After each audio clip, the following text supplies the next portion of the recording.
Welcome back to exam secret number 13. We just mentioned this is we avoid the post-mortem, and now we're by brain secret number 13.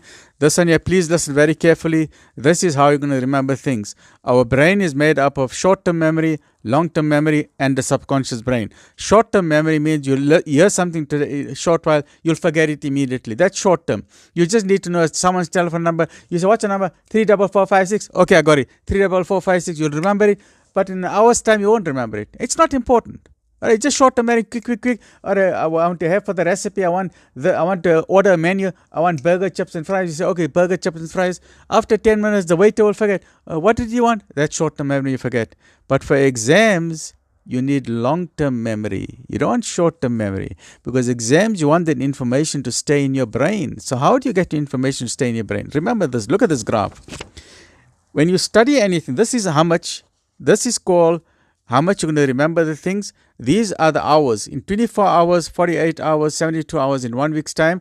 And how much are you going to remember something? So if you study something now, you're going to remember it 100%. All right, 100% you're going to remember something. If someone says, or you read a book, a paragraph, you'll remember it. You close a book, you'll remember at least 90% or 80% you'll remember it.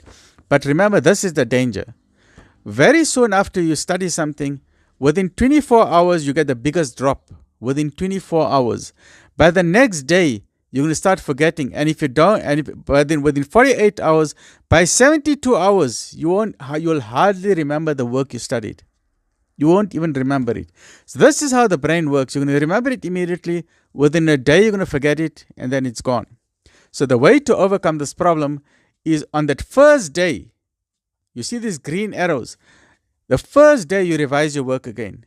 So that means before the red arrow can fall down, when you revise your work, it should sit up again. When the work is about to come down, you revise it in 72 hours to shoot it up again, and you revise it in a week's time to shoot it up.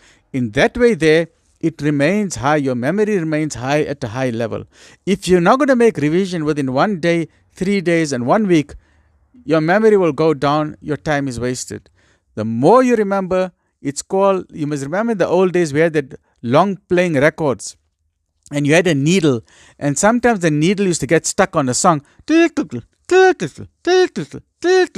used to get stuck. It makes a groove, and that's how the brain works. If you keep revising, it makes a groove in the brain. The more you revise, it makes a groove in the brain, and then you won't forget it. But if you only revise it once, you're only making one groove in the brain. And then you're going to forget it. You must make a lot of grooves in the brain.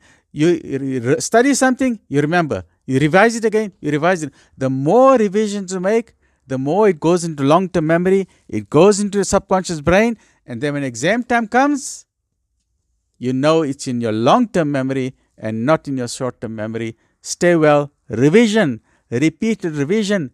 Very, very important. Stay well. Look after yourself.